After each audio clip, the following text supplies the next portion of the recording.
Okay, hello everyone. As promised, we're doing this short session as a follow-up from our GeoConnected webinar promoting geoheritage and geotourism.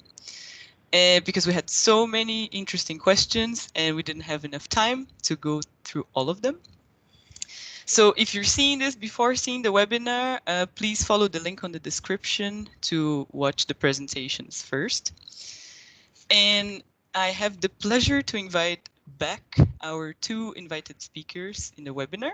So starting with Glenn Burridge, the Executive Director of the European Federation of Geologists. Hey, Glenn. Good morning. And Monica Souza, the Executive Director of the Portuguese Association of Geologists and the coordinator of the panel of experts on geological heritage of the EFG. Hey, Monica. Hi, good morning. And I am Renata Barros from the Geological Survey of Belgium, the coordinator of the GeoConnect3d project. So, without further ado, let's start with some questions. So we're gonna start off with general question on the term geopark. If you think the designation of geopark attracts curious, more outdoors people, or more the general public that might not have particular interest in the earth scientists, in the earth sciences, sorry.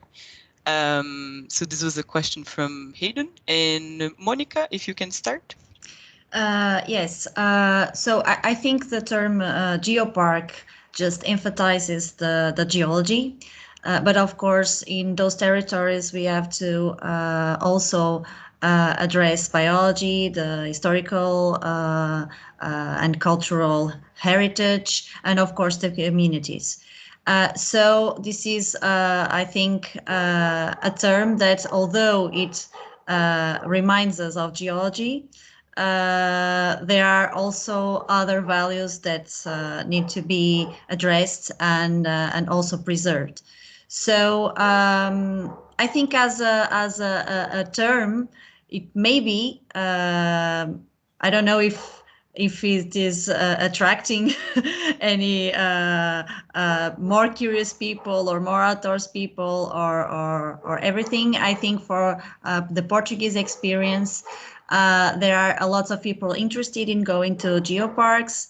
There were regions that were also, before the geoparks, there were also regions that attracted a lot of people as well.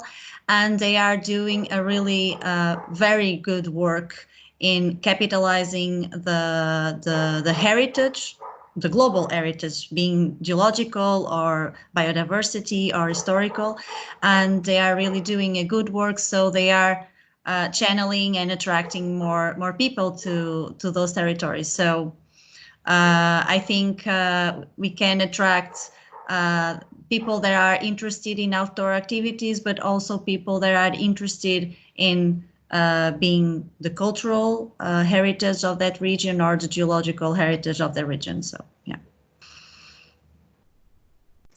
Thank you, Monica. Glenn, do you have any comment? I think it's just to say that it seems to be an extension of the national park concept, and it's nice to see it. It's an interesting question as to whether people perceive the geo is geological or whether it's geographic. There seems definitely to be that tinge of biological, if you like, a sort of natural history. So there's more work to do, I think, in trying to impart that sense of the subsurface and big time. But I'm sure we'll get onto that as well as we get into this. Thanks, Glenn. This leads us to our next question, that geosites, geoparks are not always easily accessible for teacher students because they're so large, and the complexity can be a barrier for the understanding of the geology. So how to best tackle this? This was a question from Aryan. And we can start with Monica again. Yeah. So I think the best way to tackle this is to teachers get in touch with the Geoparks team and make guided field trips, because they are the ones that really know the territory and all the geosites in the geopark, so they can best teach the students about those geosites. And I think for the other geosites that are not in a geopark, for instance, they can contact the experts that maybe of that region that can talk and teach them about the specificity of that geosite. So.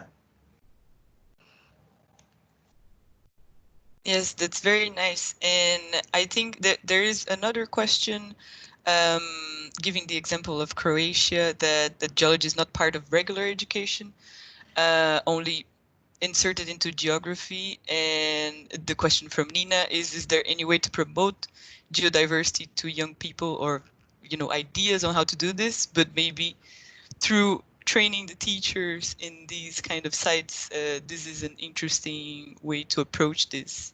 Yes, well, we have a different reality in Portugal, because fortunately we have geology in our secondary curricula. So this is quite different from Croatia.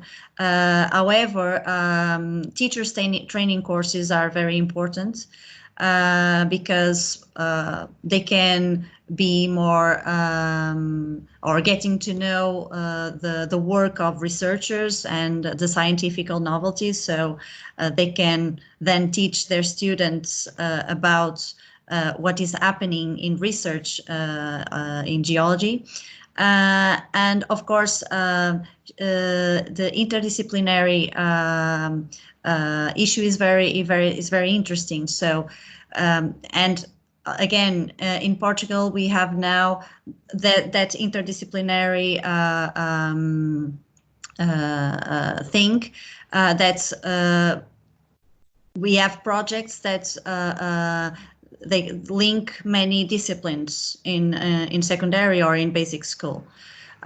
So we can do, for instance, a field trip that is focused in geology, but we can talk about the biodiversity of that region. We can talk about history.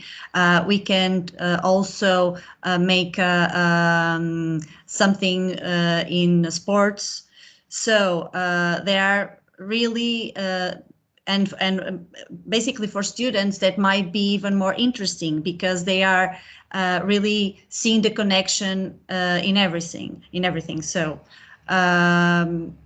one, I would say, training courses for teachers, and make them really interested in taking their students to field trips, for instance, and then doing some interdisciplinary activities with other teachers from other disciplines. So. Yes, that's very nice. And Glenn, do you have any comment on these?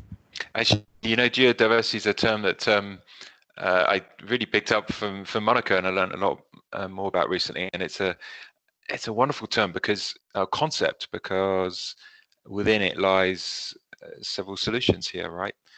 Because we know that biodiversity is really important. We have this sense that diversity must suggest sort of it's a prompt to curiosity.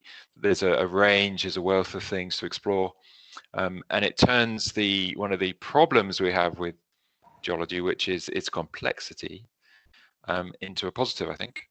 And if we can get across that to young people, the teachers, the general public. The other thing I'd just add there, I think, is that we can't be too precious with the word geology. Yes, it's the historical term we've inherited, and it describes what we do, the study of the earth. But at any time in history, and particularly right now, we need to focus on what are the things of interest, of importance, and use these new, one might say, more malleable concepts such as geodiversity to get these things across. And this answer of how we impart the importance of the earth and all the things happening on it, they go through these sorts of channels, it seems to me. Yes, thank you, Glenn. That's very, very nice. And we have a following question that kind of links with this, that we would probably learn a lot from public inquiries about what they actually like the most in geological sites, geological tourism. And do either of you know if something like this exists? I will maybe start with Monica again.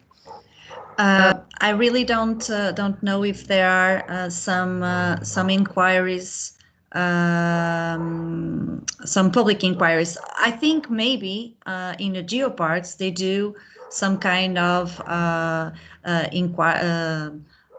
like a satisfaction inquiry about the activity they made or something, and maybe from that they can see what attract most of the peoples, what are the things that they didn't enjoy, what activities they can really focus on regarding the answers of the tourists. So I think maybe they are doing this, and this is a very good instrument that we can use in order to direct more our activity regarding the geological tourism, and maybe making it more appealing and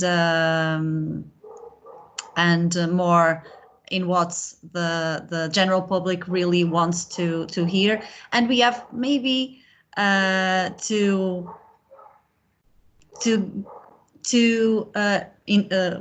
with those answers, seeing what we can transform the what was the first. I don't know if I'm explaining well, but it's like modeling their because they arrive with some notion, with some with what they wanted, but they can finish that activity liking more geology than what they were expecting. So it's like modeling their minds. It's not manipulating, it's modeling. Yes, Glenn, do you have any comments on that? I'd love to see this. Exactly. We've got to start with the customers, haven't we, or the potential customers. And actually, we've got a kind of mini survey going on at EFG because our communication manager is heading off to a geopark this week, and she's not a geologist. And so I've asked her, can you tell me what you make of the experience? And what was quite telling is that she planned to go to that region of France, but didn't realize it was a geopark until she happened to see it on one of our websites. So that is part of the problem here. People go to an area because it's attractive, and then they might find when they get there that it's a geopark, rather than it being necessarily a draw in itself. I would love, and I hope this is something EFG can do, is or be involved in some form, is to do some kind of surveying on this. Perhaps we could team up with the geoparks and find out somehow, again, what are the tips and the tricks and the mechanisms for people to feel excited about going to these places. And even with COVID, there's a lot of these parks. There's the UNESCO ones, and then there's the regional ones. They're everywhere. So most people are living reasonably near one. Yes, thank you, Glenn. Yeah, Serge, who asked that question, he also finishes with the comment that we need monitoring of these sites to see what attracts more people. So Yeah. I think it goes in line with what both of you were saying, and it would be very interesting for us to understand as well what is driving people if they're going because of the geopark rather than just discovering. I think they first they go because of the beauty. because it is, for instance, Hawaii. They go because of the volcanoes. Santorini, okay, they go because of the view, of course. Maybe lots of them don't know it is a volcano, but when they go there, they all do. They all go to the caldera. There are lots of field trips, not our field trips, but trips to the visits to the caldera.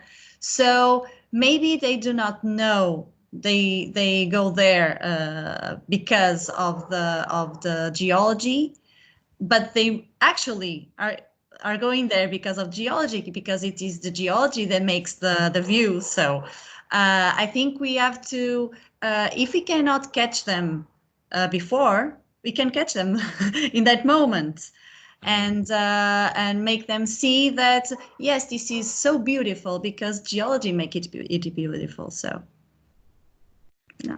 I just think of a Absolutely.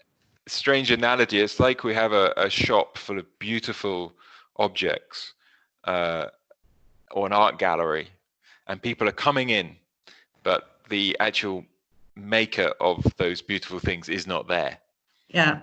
to explain and to, if you like, get the repeat sale. And that is what's so ironic about all of this, is that the people are going. Yeah. They're already there. Yeah, we just have to make them understand and realize that what they are seeing is geology, and then following that we can teach them. Of course, we are not. The point is not explaining the hard geology and the very complex issues. It's explaining lightly what they are seeing and make them understand what they are seeing. So if they are interested in archaeology and history, why they can't be interested in geology? Absolutely. Yeah. It's history. Yes. Just big history. Yes. Absolutely. So, Yes, very nice, very nice. And moving on to our next question, still still on the same discussion, of course, but something new added there. So from Phil, he makes a comment that there seems to be a global trend to develop geology outreach or geotourism geoparks. But at the same time, there's a noticeable decline in geoscience studies and in general awareness, which is ironic. But he asks if there is, or if you know of any overarching global organization that that overlooks these types of issues, either the promoting geoparks, geotourism, or promoting outreach of geoscience. And Glenn, can you start with that? Because I think you can talk about the EFG. Yeah, well, of course, we have our Geoheritage panel of experts that Monica is coordinator for, so that's a start. As to a global organization, I think it's about time, probably. This would be fantastic. We have lots of people who are keen, and they're right across the world as well. And perhaps during, a time like the present, this is an opportune time to build such a thing, as there will be potentially, let's say, reasonably short to medium term benefits from it, from staycations. But then, as hopefully the world comes out of the present crisis and people start moving around a bit more, the building blocks can be put in place, because it's not going to be overnight to put all this in place. But if we take a strategic 5-10 year view, and if we want to align ourselves with what's going on with energy transition and hopefully a continued and heightened environmental awareness, that we can ride that wave. We are again offering a solution. We're offering a positive contribution. So I think it should be part of the discussions we have, for instance, at EFG with our sister organizations, federations in other parts of the world, in the Americas, in Australia, in Asia, in Africa. So yeah, it's about time, and I think, you know, it's best that those people who are already spending their own time on this and who have taken the risk of setting up their own businesses, and there are examples of these people, you can go on LinkedIn and find them, again, across the world. It is a global phenomenon, and these trips, certainly before COVID, were global trips, and there are particular locations where I'm thinking Wyoming, Oman, Australia, where people are already managing to do this. So yes, I very much hope there's something that can happen. Yes, Monica, do you have a comment on that? No comment in particular. I think Glenn make it very clear. Yes, and we have a question from Alan that on how, or if there is a way that we get information about geoheritage together in a sort of international level to develop best practices and understanding, promoting geoheritage. And I think it goes in line with the need for an international overarching organization as well. It would be a way to gather this information and to make it available to help with promoting geoheritage and geotourism. And something very practical, because we don't necessarily need hugely technical guidelines. What people want is something they can use on the ground. You know, it could be, I mean, in a sense, it should be just that community, right? And people who've been doing this, that it's network, it could be case study, it could be even like promotional material that works. You know, it's those tips and tricks. So yeah, it's not like other specialist areas where it's all about protocols and the rest of it. This is, you know, this could be videos. You know, it could be very, very applied. Yes, that's very true. So our next question from Serge. He says in the Netherlands there has been a program to determine subsurface values, and how could the approaches that you presented in the webinar help to establish a harmonized determination of geological values across Europe, for example, based on uniqueness? And Monica, if you can start with this one. Yes. Well, in terms of geoheritage, there are already established a determination of the geological values. So they are standardized. So we can classify a geosite based on its uniqueness, yes, and based on its scientific or aesthetic value or educational value. So these are already been established. So maybe going to ProGeo, and it's the International Association for Geological Heritage, and they can look to this harmonized classification, and also some papers specific on this matter. So yeah. And Glenn, do you have any comment to add? Perhaps I'm going to just say something in slight opposition to what I just said about you know, the importance of obviously applied knowledge, but it is true that we need a baseline in terms of what are significant sites, and that would be good to harmonize at a European level. So yes, as much as a lot of this is about you know, the marketing of these sites, which we need to do dramatically more, we do need a solid baseline, and that will help. I mean, that is something we could try and share. It sounds like the great thing is that you know, it's pretty much there already, because these things exist in many countries. So yeah. All right, thank you. And now changing slightly the subject, but we have a comment from Jayesh and working on groundwater management in India and saying that there are some ancient groundwater management practices. There's some research going on, but serious funding problems. If either of you know of any funding opportunities for these kind of research, I'm assuming sort of geoheritage related research. Glenn, can you start with this one? Well, there's of course different places one could look for funding.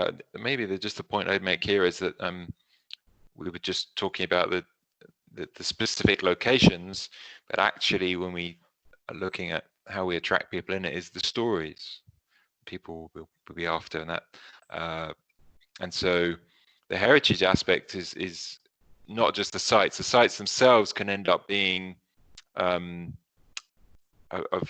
if people bring their own stories and appreciation of the site, that obviously livens it up. But a lot of what we're going to get from guides, and who need to either be volunteers and give their own time or be paid, is the fact that they can be the storytellers. So that's a key point that Josh is making there.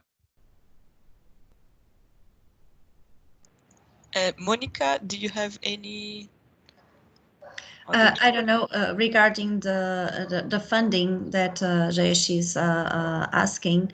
I really don't know the reality in India, but maybe in an international level, maybe the World Bank would be interested, and maybe if you contact UNESCO and if they, of course, not for funding, but some support, they might be interested in that specific site. So maybe doing that. Okay, thank you. So now we move on to our last few questions, more on the outreach point of view. So starting with the question from Aryan, that field trips are actually decreasing in Belgium, Europe in general, in secondary education. So how can we improve these if we have any ideas? Glenn, can you give it a go? Yeah, I think we have to use the resources we have, and we have, for instance, plenty of retired geologists who are still keen to keep their hand in and to share their knowledge. And for instance, first step is for them to give talks. This could be into schools, but also it could be into other subject areas. It could be institutions that are focusing into biology or whatever it is. So it's not just the educational establishments, but research as well, I think, with that route. And then, if you can get kids and adults also excited about the subject, then they will be begging possibly to go out into the field.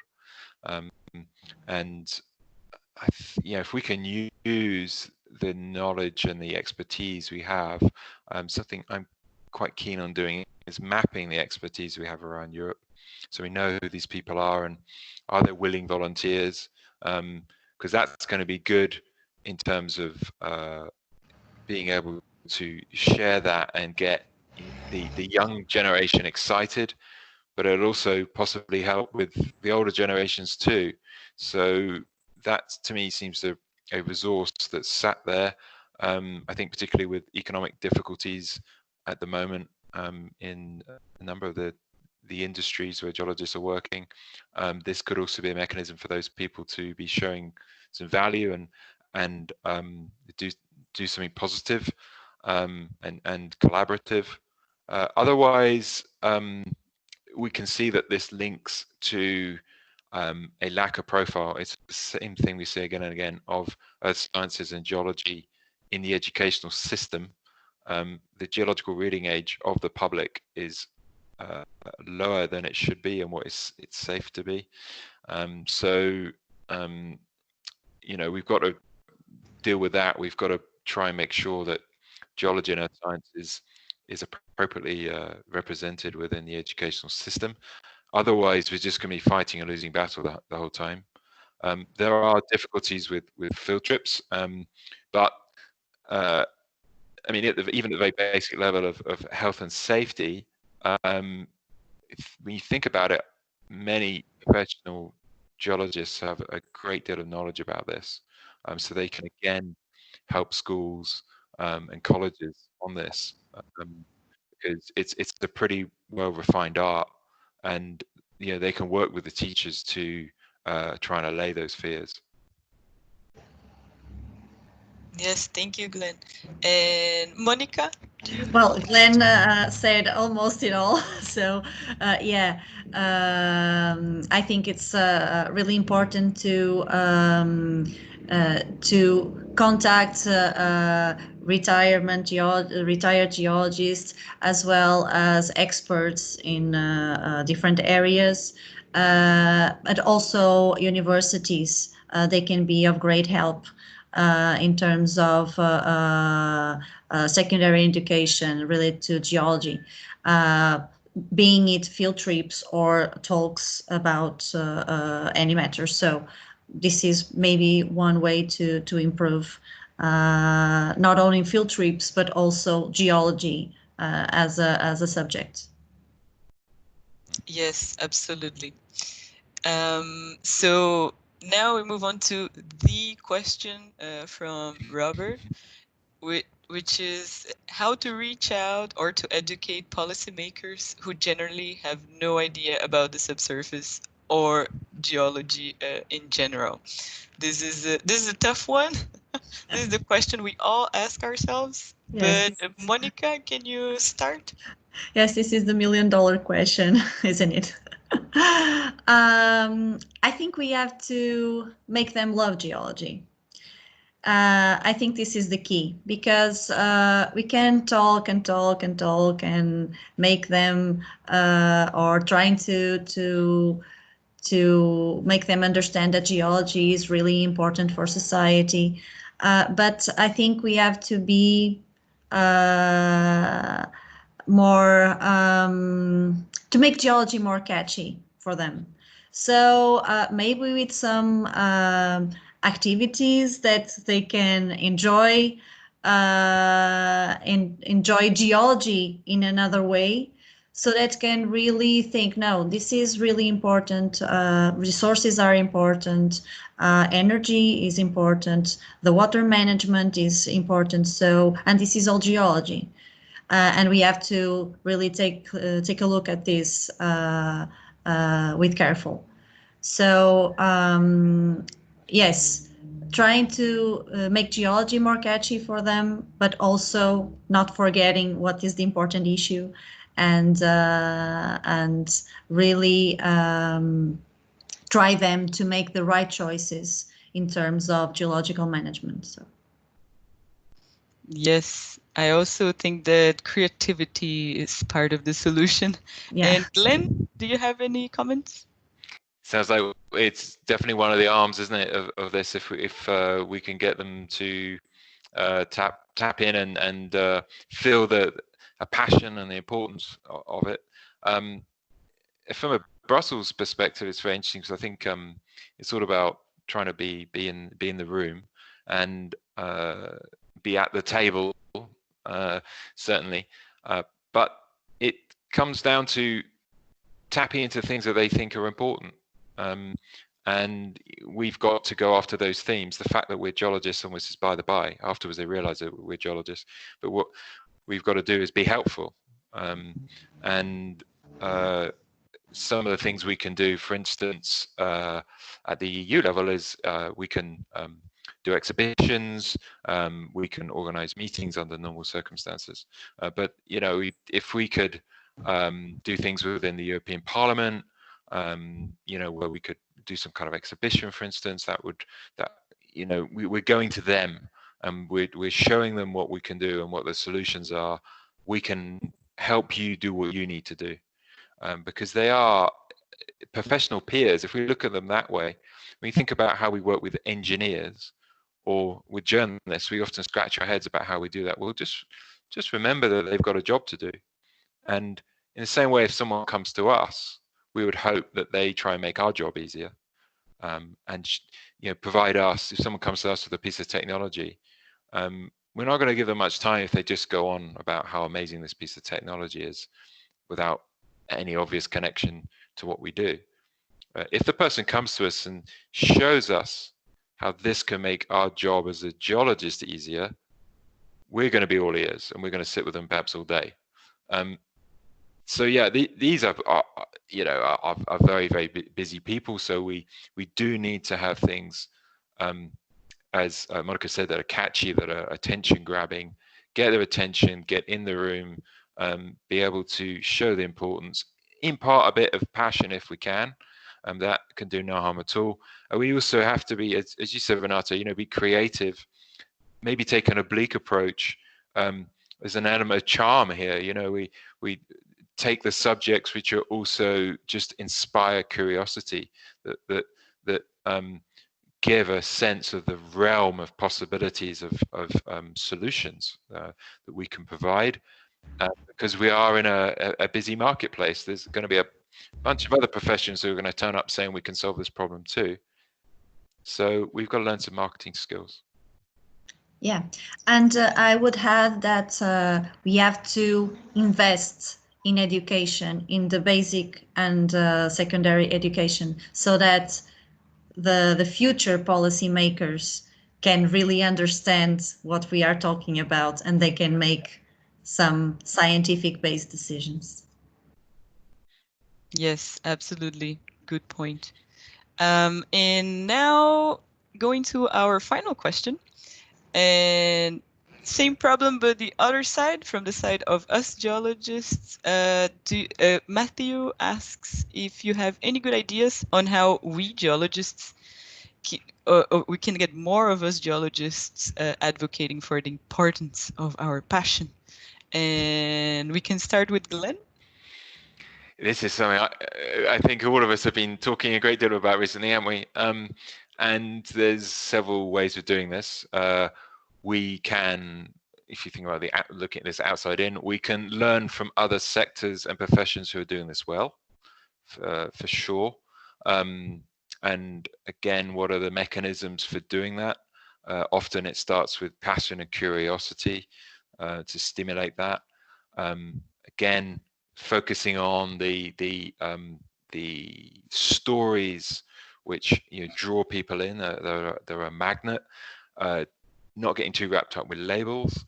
Then there's actually saying that there's specific expertise, generic expertise that could help us from the world of marketing, public relations,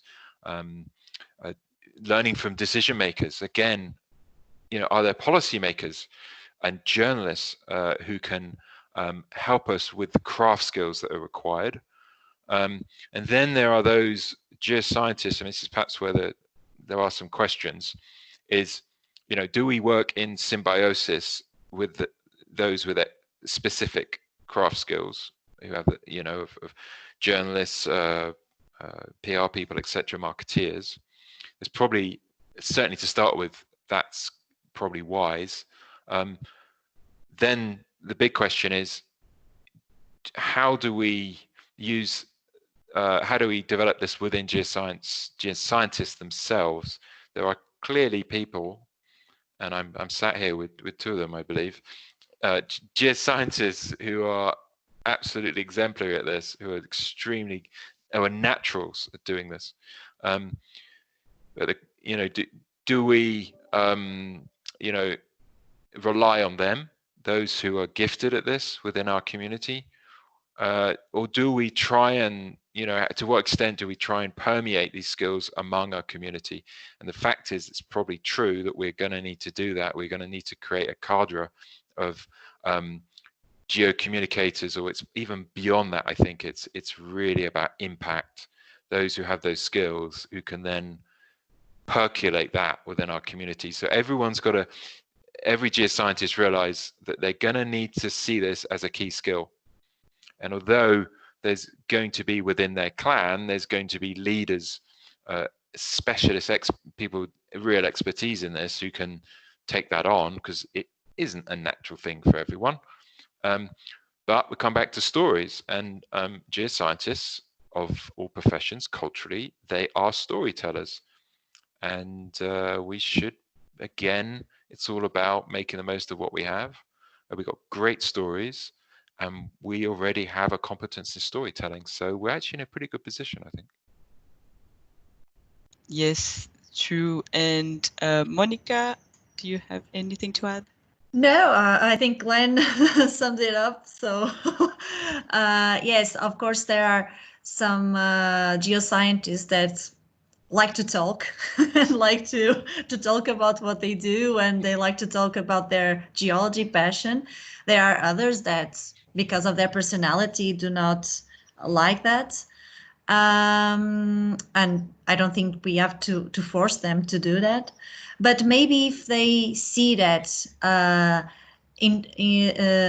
benefits of talking about their work, about their research to other people, they might be interested in talking more and more. So I think sometimes we are in our office dealing with our geological problems and trying to solve whatever we want to solve. But I think it's very important that we show our work, and of course to our peers, but also to the general public. Of course, some of the subjects are more public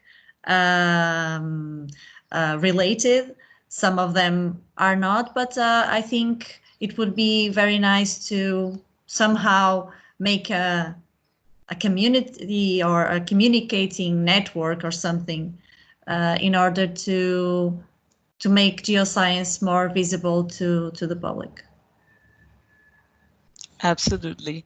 And maybe just to wrap up, because this was our last question, but we had two nice comments. One from Matthew, again, who asked the question, saying that we cannot underestimate how little most people really understand ideas about geology. So we should keep our explanations and stories as non-technical and free of jargon as we can. And it's very true. And a final comment from Vindina, that as a species, we are accustomed to storytelling around the fire. So we should use this power of storytelling in our favor, as both of you have commented as well.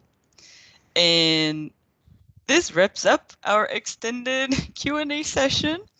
I want to thank Monica and Glenn once again for participating in our webinar and for agreeing to answer some extra questions. It was a pleasure to talk to you again. Thank you. It was a pleasure too to meet you again. And thanks once more for the invitation. And very glad to participate in this. I really like to talk, so. That's great. It was a lot of fun. Let's do this again sometime. Yes, let's hope we can do a follow-up on promoting geoheritage and geotourism in the future. Thank you very much. Thank you for watching us, and see you soon. See you soon. Bye. Bye.